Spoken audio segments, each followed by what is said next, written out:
There is no such thing as a perfect, ideal, or correct translation. A translator is always trying to extend his knowledge and improve his means of expression. He is always pursuing facts and words.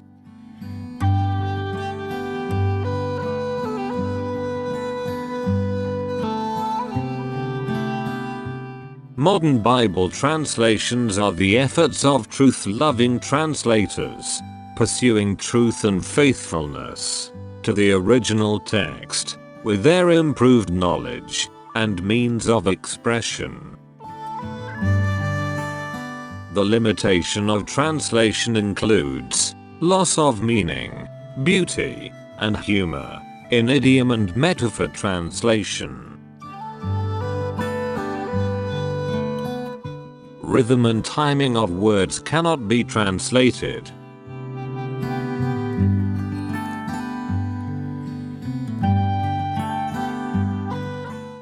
The translator may not understand the writer's theology and values.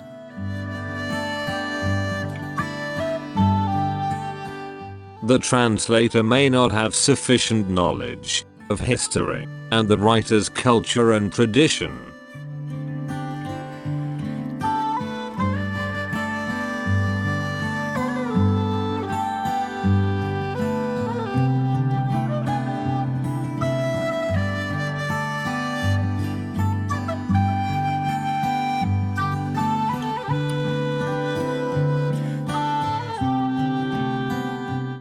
Most idioms can't be translated literally.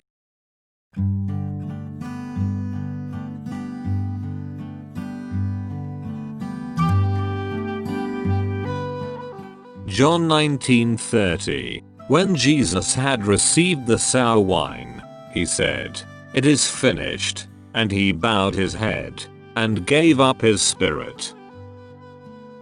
The Greek word telia has been found on papyrus receipts. When Jesus said telia, he meant our debts had been paid in full. For the Son of Man come to give his life as a ransom for many people.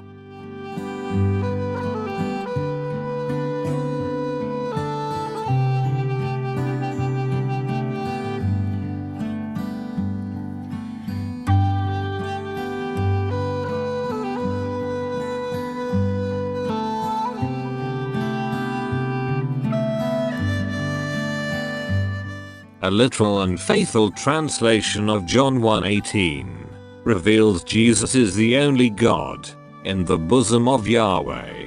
John 1:18. No one has ever seen God, the one and only God, who is in the bosom of the Father. He has made him known.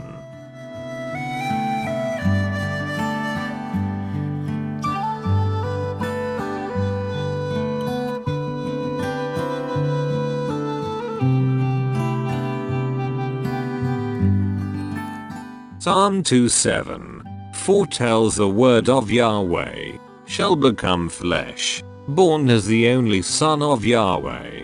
Thus the word Son should be capitalized. I will tell of the decree. Yahweh has said to me, "You are my Son. This day I have fathered you."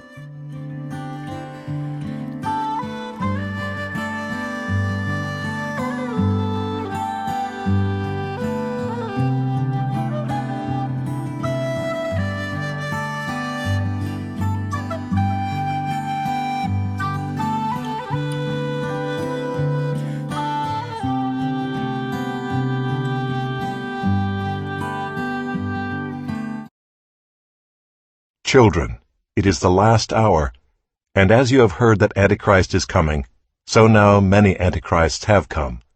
Therefore we know that it is the last hour. The Greek word anti means instead of for, as a substitute for, on behalf. Thus Antichrist is one who opposes Christ in the guise of Christ. That is, a false Christ, a vicar of Christ. 。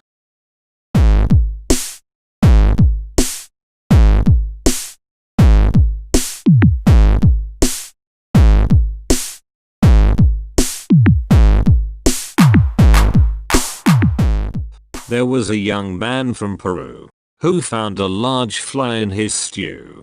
Said the waiter, "Don't shout and wave it about, or the rest will be wanting one too."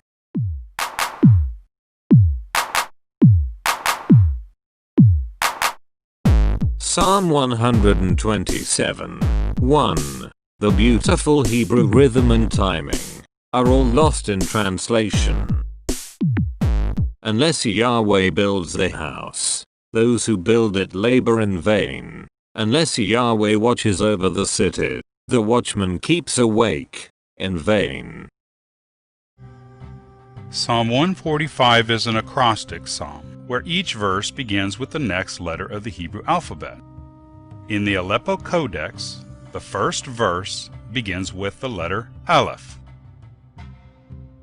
the second with the Bet, the third with the Gimel, and so on.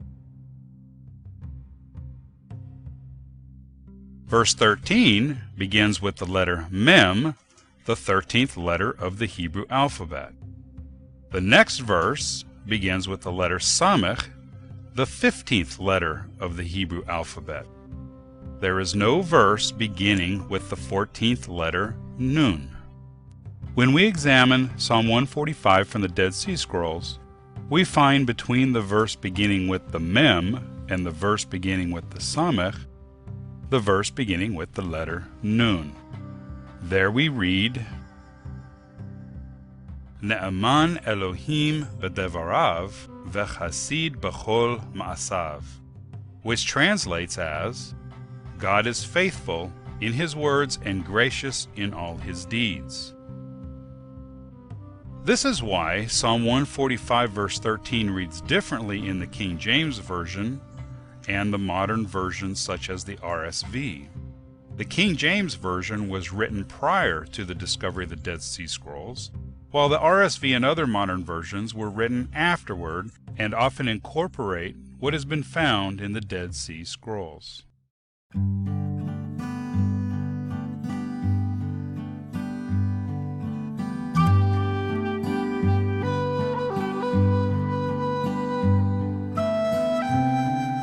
Many translators alter John 3:36, change the Greek text "not obey" into English "not believe" to suit their theology of easy believism.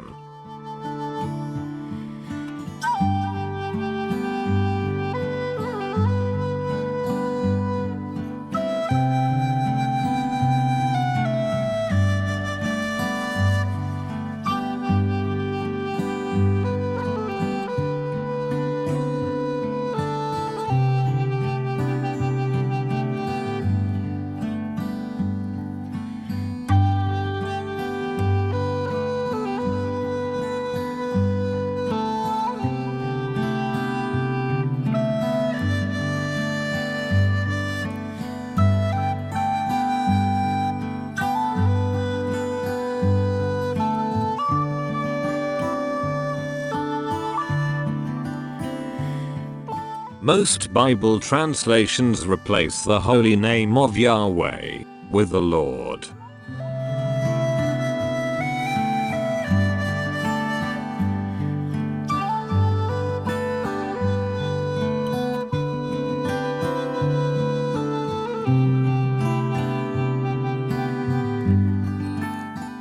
The Lord is not the name of the God of Israel. Yahweh is. Yahweh in Hebrew means He is.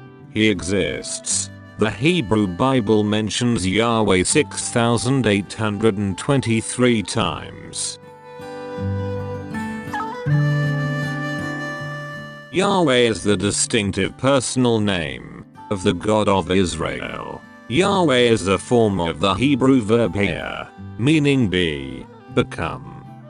Following normal Hebrew grammar patterns, the vowels A and E would be added to these consonants, giving us the word Yahweh. Therefore, translating Yahweh into Jehovah is philologically wrong. Thus you see hallelujah, not hallelujah, throughout the Hebrew Psalms, down to the Greek Revelation.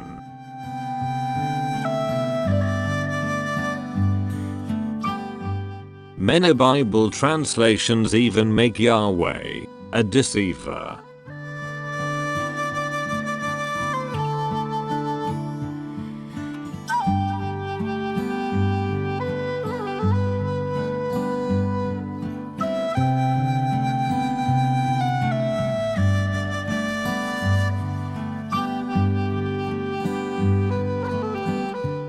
Yahweh never deceives anyone, but he does send those who lust after falsehood, a strong delusion, so that they may believe what is false.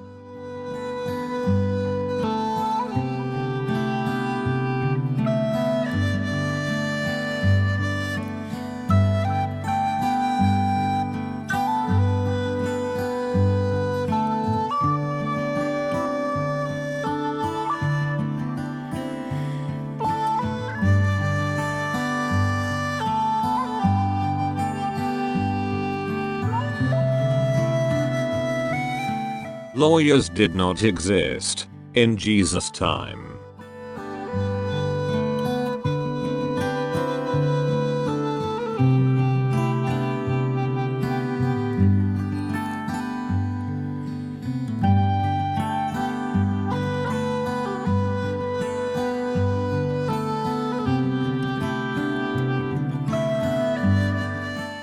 The first lawyers were Roman orators. Around 45 AD, they were called advocates, not lawyers, and they were trained in rhetoric, not law.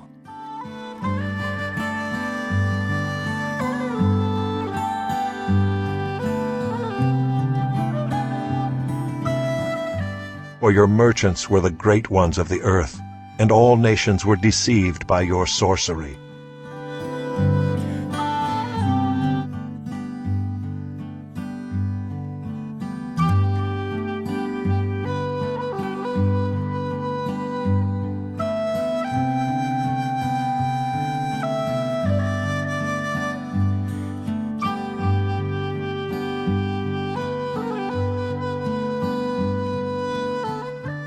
Most translations hide the python spirit of fortune tellers from you.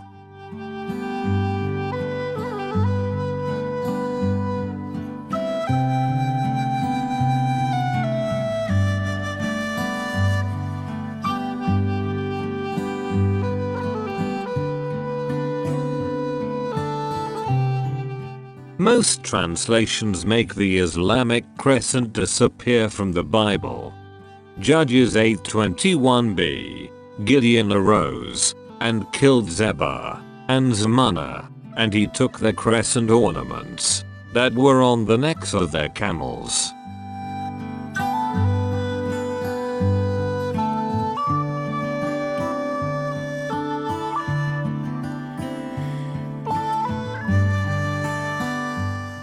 Revelation 6:8 does not have a pale horse, as in most translations, but a green horse of death. This truth is very important to understand end-time Bible prophecies. History tells us British Jesuit diplomat Sir Mark Sykes designed the terror flag for the Arab in 1916, using the four colors of the four horses in Revelation 6. To create a feeling of Arabness, to fuel the revolt against the Ottoman Empire in World War I.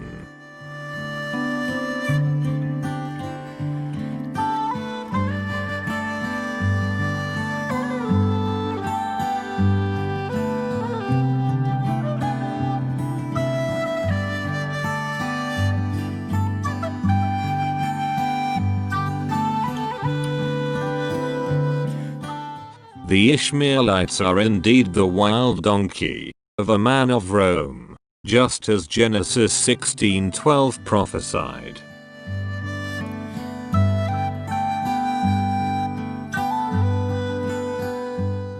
The Bible never calls Satan Lucifer or Day Star, as found in many Bible translations.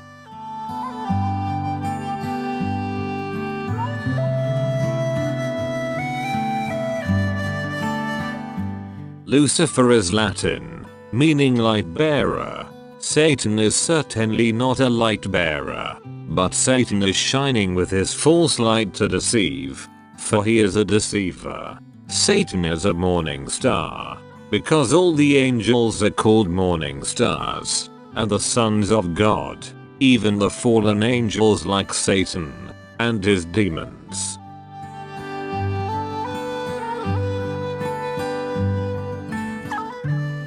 The Bible and its translation are two sides of a tapestry. You may find the reverse of a tapestry good enough for you, but you cannot say what you see is the whole truth of the tapestry.